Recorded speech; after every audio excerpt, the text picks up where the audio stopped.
Hey everyone, welcome back to the All Things Private Practice podcast. Joined today by Kendra Vargas, LCPC, a PMH-C, culturally responsive inclusive psychotherapist, clinical supervisor, and consultant. With over a decade of experience in the mental health field, she has worked across diverse settings, including community mental health and private practice. Founder of Authentically You Psychotherapy. Love the name. Kendra runs a solo practice, which is turning into a group practice, offering both individual therapy and support groups, providing consultation services and trainings on topics such as developing and integrating groups into private practice settings, as well as various topics on perinatal mental health. She is a perinatal mental health, is certified in perinatal mental health, and holds a certification through Postpartum Support International. She currently runs Fertility Skills and Support Group, which has been active for over 6 years, supporting individuals utilizing assisted reproductive technologies such as IUI, IVF, and surrogacy for family planning, which is an area she has a deep personal connection and compassion for.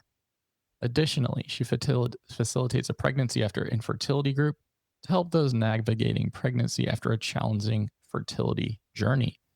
Well, thank you so much for coming on. Oh, you also have a fertility journal on Amazon and Etsy, hosts in-person retreats, and has a deep passion for supporting others. So, yeah, it sounds like when I read your bio that we are going to be talking about infertility today. I think so. So, Yes. anything I missed that you want to share with the audience? No, I feel like there's so much there. And no, I think that really speaks to all the things that I'm actively doing and trying to continue to do in my work. Yeah. So, I think it sounds like, and correct me if I'm wrong, this niche of yours is near and dear to your heart. I imagine you have personal experience with this, or someone close to you does Yeah. as well. Yeah. Yeah. I personally navigated the journey of infertility, probably starting around like 11, no, longer than that. Gosh, 15, 16 years ago. My husband and I tried to conceive on our own for a good 6 years and continued to have failed pregnancy test after failed pregnancy test. Couldn't really identify what was going on and what was impacting our inability to conceive. And finally saw a fertility doctor who my OB recommended. And I just remember I cried because back then, this was maybe 11 years ago, all I knew of was like celebrities doing IVF. And like, Right. it wasn't really, there was no one in my world that was on that journey. So I just assumed it wasn't something that was going to be available to us. And thankfully it was. I am in Illinois and there's a lot of, we're kind of a safe state and there's a lot of insurances that do offer benefits for IVF. And we were one of those. So I was really grateful for that. So we used IVF for our daughter, who my daughter is now 9 years old. So Wow. yes, it was a long journey to get there. And then fast forward to about 5 years ago when I turned 40, we wanted to try for another and we had some frozen embryos, and second time around didn't go the same as the first. We had some fails, we had some canceled cycles due to COVID.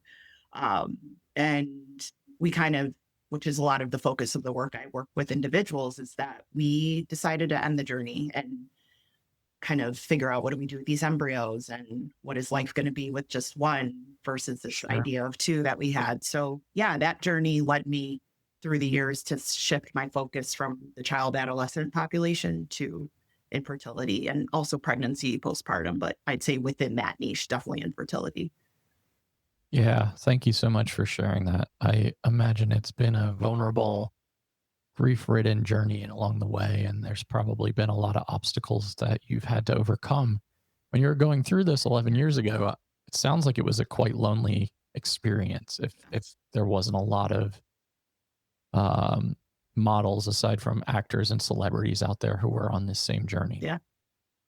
Yeah. It was, I have the best supports in my world, friends, family, colleagues, but unless you know someone who's like in it and really gets it on that level, people couldn't understand how to support me. And, their support was great, but yeah, it was really isolating. And it is a very specific type of loneliness that comes with it. And, the great thing is, but just been getting through it all. And I feel like it turned into this passion and mission for me that I just couldn't like keep that to myself. And which is why I work in this in my field now. Right. But yeah, it was isolating. It was hard to hold joy for others when they became pregnant. And also balance the jealousy, the envy, the sadness, the grief, right? And back then, trying to hold both was something that was really difficult. For And sure. so yeah, it was very challenging. Relationships changed. I kind of grew from apart from some, got closer to others, and there wasn't a lot out there. I was always searching for supports, Yeah. for sure.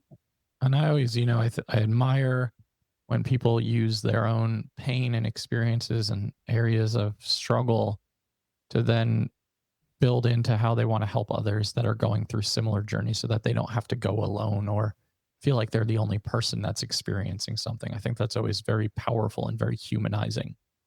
For sure. And speaks to like why so many of us get into this field, right? Like it is a lot of times that and our experiences that, yeah, like what started as very like personal pain and just really challenging times. It's been really cool to see it evolve into a mission and a business that is continuing to grow. And it's always so deeply aligned with my purpose. Very, yeah. Right. Mhm. So present day, what's that look Yeah. like, not only in practice, but in what you're doing? So how does that show up and what are some of the things that you're doing with that Yeah. experience? Yeah. I think kind of to rewind just a bit is when I did finally have a positive pregnancy test through the IVF, I was transitioning, kind of terminating from the fertility clinic. And my fertility doctor was like, what could we have done differently? Is there any other ways we could have supported you? And I was like, yeah, and it was so lonely, like sitting in the waiting area, knowing that all these people were all sitting here going through probably very similar things. And Yep. just everyone sits in silence. And I was like, I'm going to specialize in this one day. And then I'm going to create a group. And there's going to be a group, and the people are going to have this space where they can just talk about it and have these shared experiences. And she was like, well, you let me know when you get that group going because I'm going to support you. And she's still one of my biggest supports still this day. So I decided I used to specialize more so with like children, adolescents, with a lot of like ADHD, neurodivergence, anxiety, depression. And this experience that I went through just continued to like, I just wanted to learn more. I wanted to get trained. And so I started a fertility group first because I just felt like that was something I could have benefited from. And it started out as a very like closed 6-week group that had a topic for each week. And at the end of the group, there were like 4 women in the group, and they were like, we don't want to stop. Like, we still need each other. And like, this is the only space we have with people who really get it. Right. So that was 6 years ago as of last month. And the group has just transitioned into an ongoing open support group. So then I got certified in perinatal mental health through Postpartum Support International. I started slowly kind of transitioning my clientele into this niche. And 2022 is when I started my practice, Authentically You Psychotherapy, um, which is very niched. I'd say it's definitely niched in perinatal mental health. So infertility, pregnancy, postpartum, parenting, pregnancy loss. But I do have probably like a stronger niche within that niche of infertility. Right. Um, yeah. Makes a lot of sense. Yeah. So So, mhm. with that said, you niche down, you're like, okay, this group's been going for 6 years. There's clearly a need for this. There's clearly a need for this ongoing support. And first, where are you located again? I don't even know the answer to that. Oh yeah, I'm in Illinois. I'm in the Okay. Chicagoland area. My practice is in Oak Park, but I Okay. also offer telehealth, so the Chicagoland area. Mhm. I got it. Okay. So this Yeah, group, is that open to people everywhere or is that just Illinois specific? yeah, it's just Illinois specific, and I keep it pretty small. We do cap, even though it's an open, ongoing group, it caps at 7 participants because it is a really intimate For space. sure. This is the one group that I rarely have to market for. I pretty much in this area just known for this group now. Yep. So I typically have a wait list for this group. But at one point I opened it up in the beginning. I was like, oh, I've got all these group members. Like we got to 10 and then it was like trying to make sure everyone had the space. And I was like, that's not going to Yeah. work. So the Yeah. sweet spot seems to be 7. We just met last night and we always go a little over, but I'm fine with that. So I just always want to make Sure. sure people have the space. But yeah, it's 7 group members that come on every other week and talk about like where they're at in their journey. They utilize each other for support, for resources, for ways to advocate themselves, all kinds of things. So yeah, it's really a special space. I don't know if I can ever give that group up.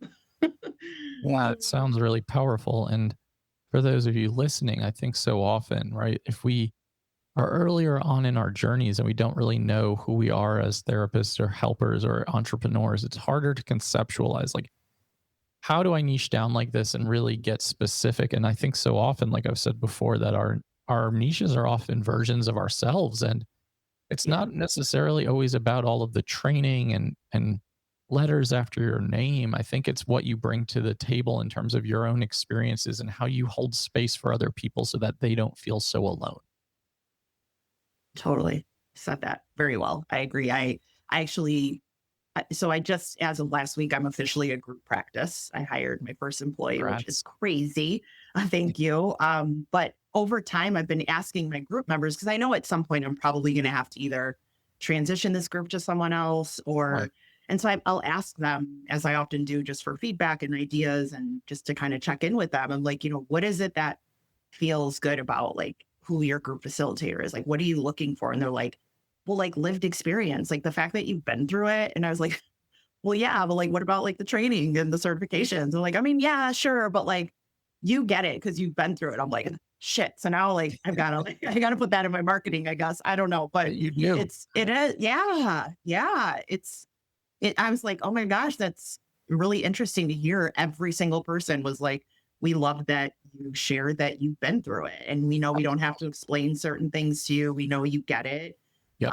And I'm all about decolonizing some of these ethics out here. And like, I do use self disclosure when it's Mhm. appropriate. And I think it's been really helpful in growing this niche in my business for sure.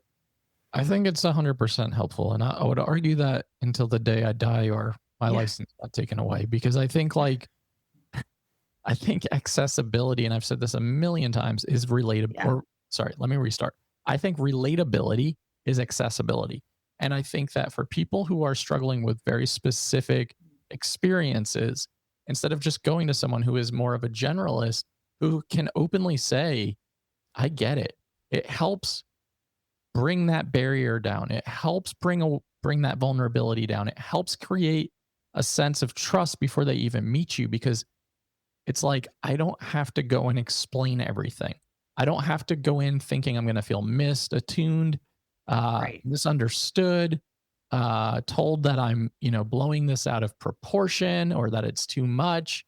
And that can be Yeah. said for so many different areas of struggle, right? Like for me, I know that I need to ensure that my therapist is autistic and ADHD affirming and I really can't Yep. settle for anything else. So I need to know they get it because otherwise it Yep. sounds like you're just sitting there trying to explain your entire life's history without potentially being understood. And that's a horrible feeling. Right. Yes. Yes. Which also we need that history, right? Like it is Mhm. like that constant check in with ourselves too of like, okay, do not project my For stuff, sure. right? Like Totally. obviously there's always that work around that. But yeah, it is. It's that automatic connection. It's that automatic and kind of similar like in a group, right? It's like Yep. there's people who understand this because they've lived it and it's Yep. an automatic I get it feeling. So yeah, I love that you said relatability is accessibility. That's Yeah. really strong. Yeah. For our group practice, all of our clinicians are encouraged to self disclose within reason and within their own like sense of safety. But in reality, that means that when clients call us or text us, they're like, I know that, let's say, Claire is going to get it because they identify on their page as an ADHD gender expansive therapist. And it's like, yep, good. Sounds Yep. like a great fit. And I just think it eliminates some of that barrier of almost like this power dynamic and differential that Yeah, exists within like therapeutic spaces, especially if we're working from a decolonization lens. 100%. Yes, I agree. Yeah, it's, and I'm trying to continue.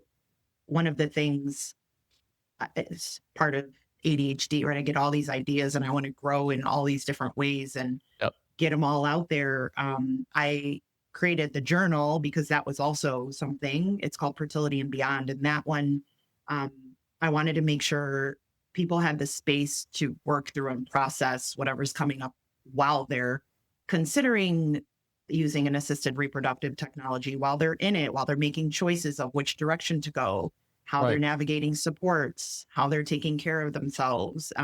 So it's very like it's prompted, and then there's like mental health tips as well. And another big part of it also is just to make sure that it's an inclusive journal that anyone on their family building journey can use, because the reality is the definition of infertility is not an inclusive one. Unfortunately, it does Oh, not.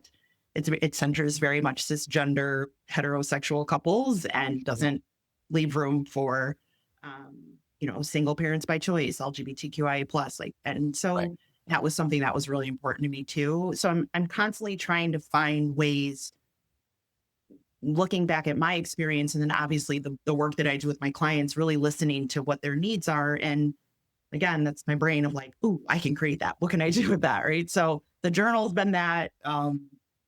Another group that I run too is it's a pregnancy after infertility group. And that group got started probably 2 or 3 years ago because two group members who left my group, they got pregnant and they went to like just like a general pregnancy group. And they said they were automatically disconnected when there was this girl that came on. It was like, oh my God, we weren't even trying. And I just like Right. got pregnant. Like, and they were like, ooh, that's a hell no. Right. um, Absolutely. like that's fertile world, folks. That I don't understand that world. So they came to me and they're like, "We think you should start a group." And I'm like, "Oh, don't tell me that." So I started that group too. But that's been a really special space too, where people there's a different anxiety that comes along after you've, depending on what that journey's been, just to get to that place. So Sure. I'm constantly trying to listen to the needs, right, of others and ways that I can create other opportunities I within like that that. niche. And I Yeah. think, it's a check and balance, and especially when we have all these good ideas and there's uh, a space to fill and a need to fill. And it's like, okay, Yeah. how do I ensure that I do the things that feel impactful, but also don't overextend? And I think that's a Oh constant gosh. balancing act of, especially for ADHDers who are like, Oh. ooh, new idea. Ooh, creative idea. Ooh, I can do multiple things at once. And then all of a sudden it's like, oh, maybe I'm not doing any of these, or like they're not going well. So it's just a Mm. balancing act. And I think it's important for ADHDers, especially, to follow the passion and to follow the interest, because interest based nervous systems mean we're going to Yes. be more excitable about the things that light us up. And we need to like Yes. pay attention to that. But we're only one human. So our energy can only go in so many different directions. Yeah, we can just record that part and I can replay it every day because that is me to a T. Yeah. It and that's partially why I hired. I knew my limit. Um, and also, I know you are very close with Gabrielle, who is my coach. I was like, I'm grateful to be in a position to have referrals coming in very Sure. regularly. I am so grateful for that. And Totally. I know my limit. And she's the one who helped me. I hosted my first fertility retreat this year Right. here in Illinois, and it was a full day retreat. And it was one of the best days like of my life. And it was like, Love oh that. my gosh, this is incredible. Like, how can I do more of this? So it's something I want to do annually. Cool. And then I'm like, oh, it could be a weekend. It could be right in. I get how the retreat idea can like really grow, but I'm like, I'm just going to Right. stick with this and keep it going. But that's been a really cool space too, because so many of the people that came, they were just like, first of all, it was a day of like self care and like all these different like services that they could do along with their journey, like Sure. acupuncture and yoga and like specific poses that they can do at different parts of the treatment process. And we did some hands on grounding things. We did some journaling. Like it was such a beautiful day of like all the feelings for people, like anger, throwing things, right? Like just talking through things, crying through things. And it was just cool because it was it's like a group again, right? Which that group Right. experience of like, holy cow, you guys all get it. And then to see the relationships that built from that Yeah. day, that people are still connected and are like, some of them are pregnant together now. And I'm just like, oh my gosh, like I get the retreat life. Like I get it. So Yeah. that was something else that, Gabrielle really helped me with in terms of like, hey, yes, you're getting all these referrals. Like, yes, you have this niche. Like, what is something else you can do that won't take up your weekly spots? It's like an ongoing thing. And that's been really helpful too, to Right. find those spaces that are Yeah. still It's in really alignment. special. And, being able to do that, right? I think there's ripple effect when we step out of one-on-one therapy and start to expand into like other streams of income. There can be a lot of guilt that gets created because you're like, well, if I'm going to have to give Yeah. up client sessions Yeah. to step away because energy and time are the two resources we don't get more of. And it's like, Right. if I'm going to step away, how do I have this impact that then impacts more people? And that's what you're saying with Right. group work Yeah. or workbooks, retreats. Everything has a ripple effect where it's like, this is not maybe direct one on one therapy care, but it has this effect Yeah. on the community at large and it actually creates even more of an amplification. And that's something I have to anchor into for myself. When I Yes. stepped away from doing therapy, I felt very guilty. I felt very ashamed. Mm. And then in reality, I was like, I'm really helping significantly more people using my energy how it's best designed to be used. And that was a really big turning point for me.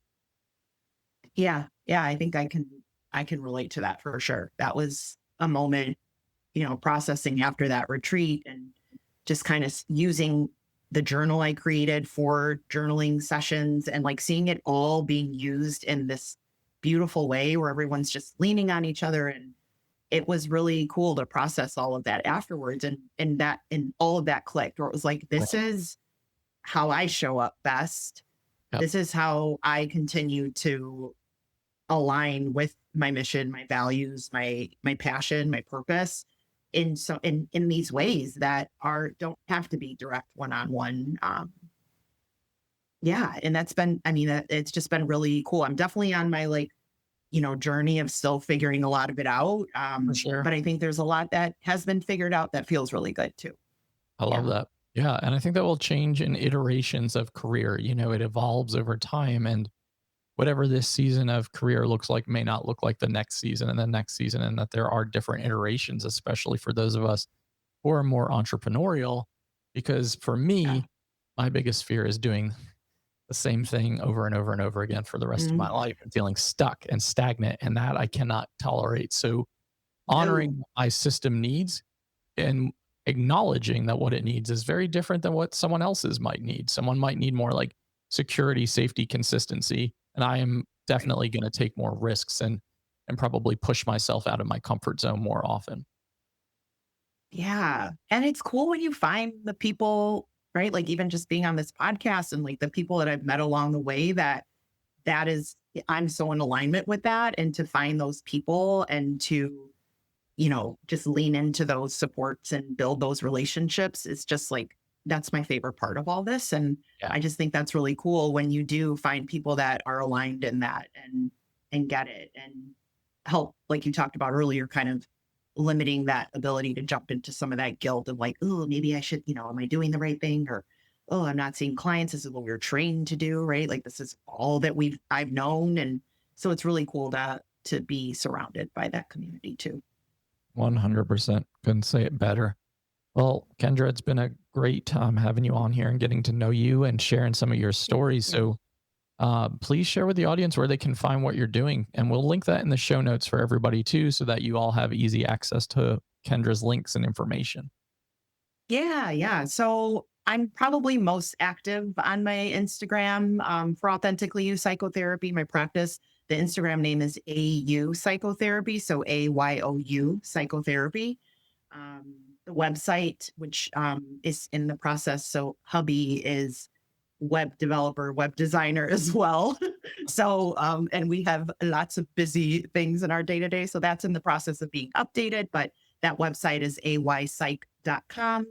I do have a Facebook group page that's growing. It's called Private Practice Therapy Collective, and it's specifically for people that are interested in groups and want to talk about groups. And then I also host a monthly consultation group for people that are interested in groups and building and marketing and implementing groups into their practice. That on my website, like reaching out for that as well. And then I'd say the last thing is Amazon, that journal that I was kind of referring to earlier. It's called Fertility and Beyond, and that's on Amazon. And yeah, Cool. that's probably it.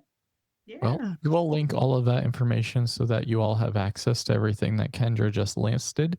Really appreciate you coming on a Friday and making this time. Thank you so much. Thanks for having me. This has been wonderful. You're very welcome. To everyone listening to the All Things Private Practice podcast, new episodes are out on Saturdays on all major platforms and YouTube. Like, download, subscribe, and share. Doubt yourself. Do it anyway.